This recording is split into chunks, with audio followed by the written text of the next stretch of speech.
And it says, "You have not come to something that can be touched, a blazing fire and darkness and gloom and a tempest, and the sound of a trumpet and a voice whose words made the hearers beg that not another word be spoken to them. For they could not endure the order that was given. If even an animal touches the mountain, it shall be stoned to death." Indeed, so terrifying was the sight that Moses said, "I tremble with fear."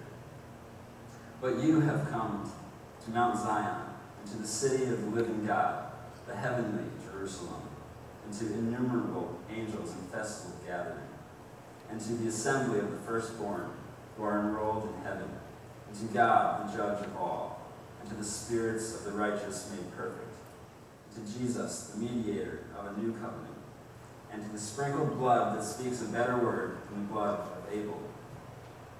See that you do not refuse the one who is speaking. For if they did not escape when they refused the one who warned them on earth, how much less will we escape if we reject the one who warns from heaven?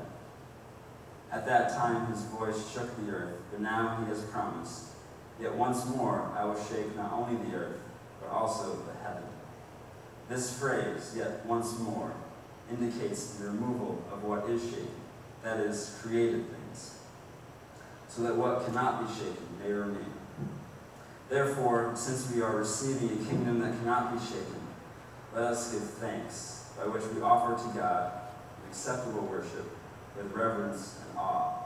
For indeed, our God is a consuming fire. This is the word of our Lord. Thanks be to God.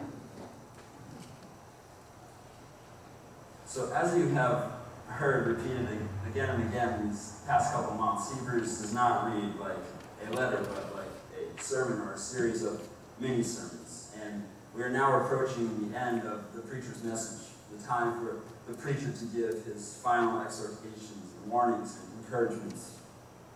And so 2 weeks ago, we heard the message of the inheritance of faith, the great cloud of witnesses whom we have joined, the faithful ones whom we have become surrounded by through our faith in Christ.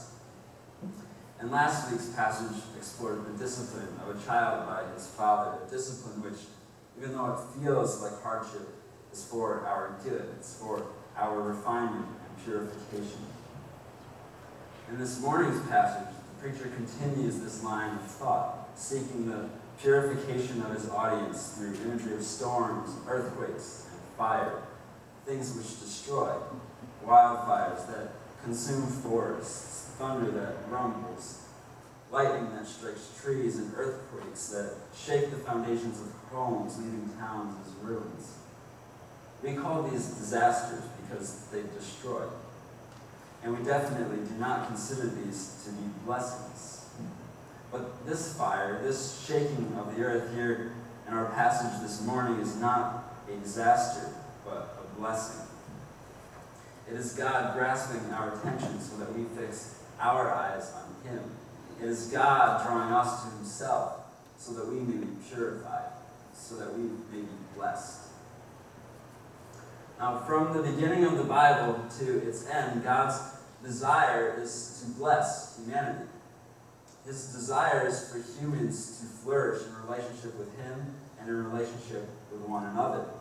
And so upon creating mankind, God's first act was to bless them. And when God called Abraham, He said, "I will make you into a great nation. I will bless you. I will make your name great, and you will be a blessing. I will bless those who bless you, and whoever curses you, I will curse. And all the peoples on earth will be blessed through you."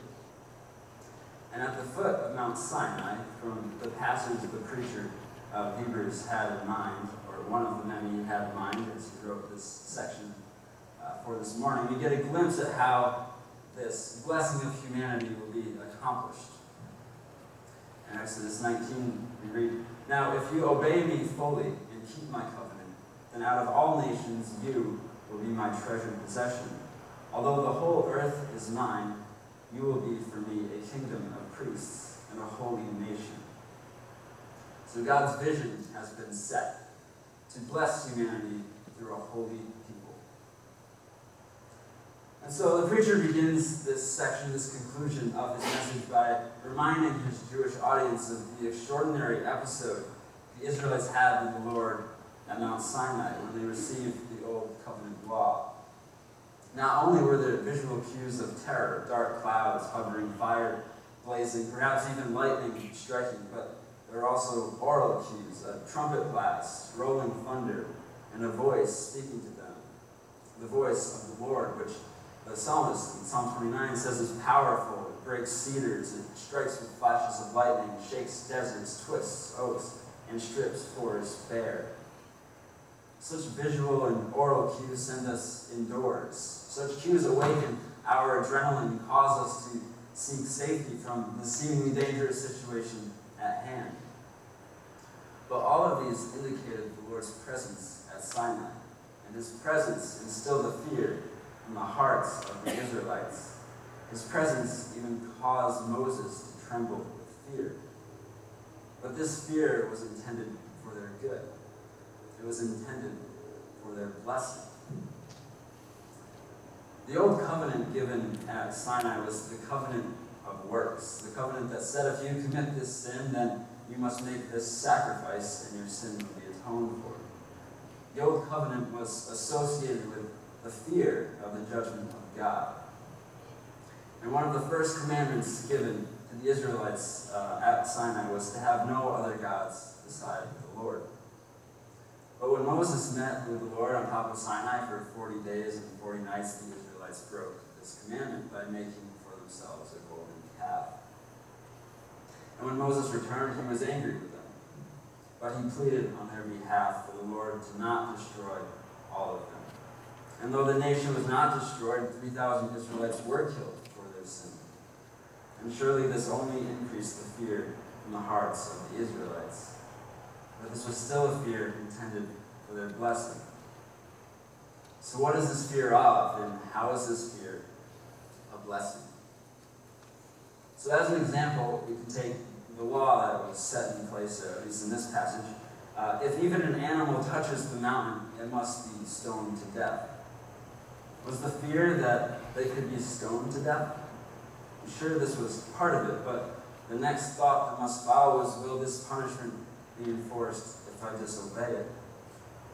The punishment only works if it can actually be enforced. If it cannot be enforced, it is only an empty threat and holds no authority whatsoever. And so the Israelites only had reason to fear because the one who gave the law had the power and authority to enforce the law. So it was a fear generated from respect of his authority. It was a fear of the just one who would uphold his side of the covenant law and enforce the judgment as promised. So a similar principle exists between the disciplinarian father and his beloved child, as the preacher explored in the first half of Hebrews 12. Discipline is a blessing, that God disciplines us for our good. And so I was disciplined as a child, and I think it was for my good. In one of my famous 3 tantrums, I thought it was a good idea to swing a miniature wooden bat at my sister's bedroom door. I was angry about something, but I don't remember what. Nobody does. But there was a nice hole in that door afterward. And 3 holes, there we go. I did a good job. Okay. And so, I was sent to my room as a punishment, and the wooden bat was confiscated, I think, for good, because I haven't seen it since then. So, I was disappointed about losing the bat. But this punishment was a blessing. It showed me that I needed to control my anger. And that's for my good and the good of others, before I start swinging at people. It's authority. But this was also an example of the authority of my parents, that they had the power to remove objects of joy from my life, which is an object of terror for other people, I guess. But I grew to respect or fear their authority, and I really, by the end of all this, hated getting in trouble. So I started trying to do whatever I could not to get in trouble. But it is this fear of authority which is a good fear, or a holy fear. And for me, it was a fear that kept me from doing wrong. It kept me from acting in ways that would harm myself or others. And it formed me into the person I am today, someone who will not take a wooden bat to the bedroom doors of other people. And so, pretty good person.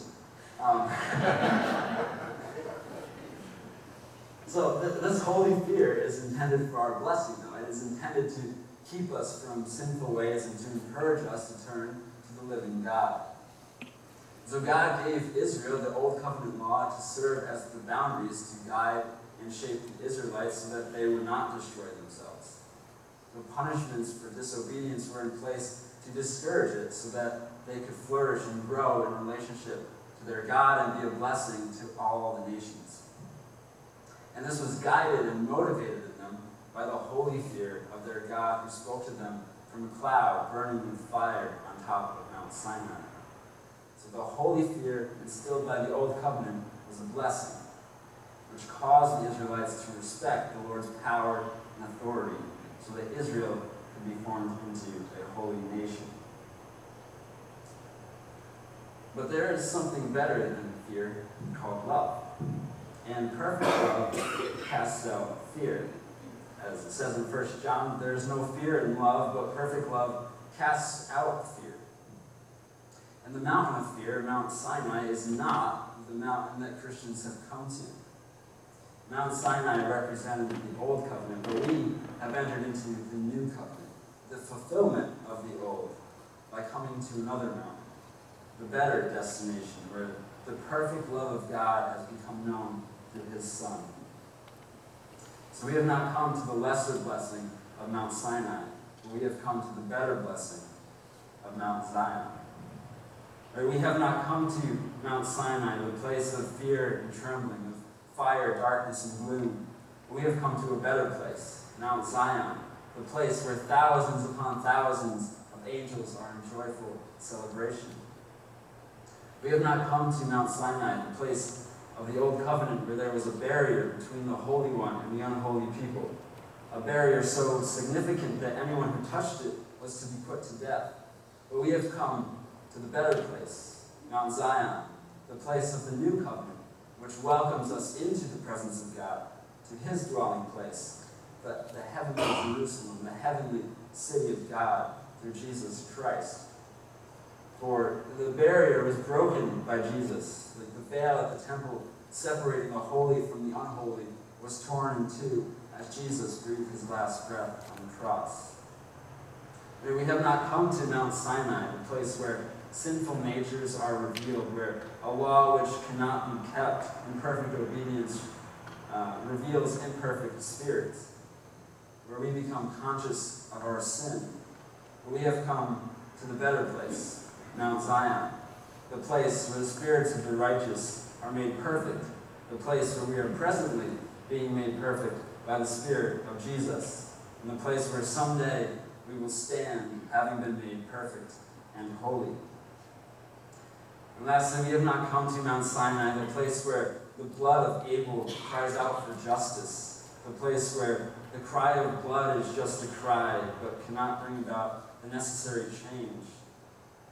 But we have come to the better place, Mount Zion, the place where the blood of Christ fulfills the longing of the blood of Abel, the place which promises justice and restoration of all that is good, a goodness that will last for eternity.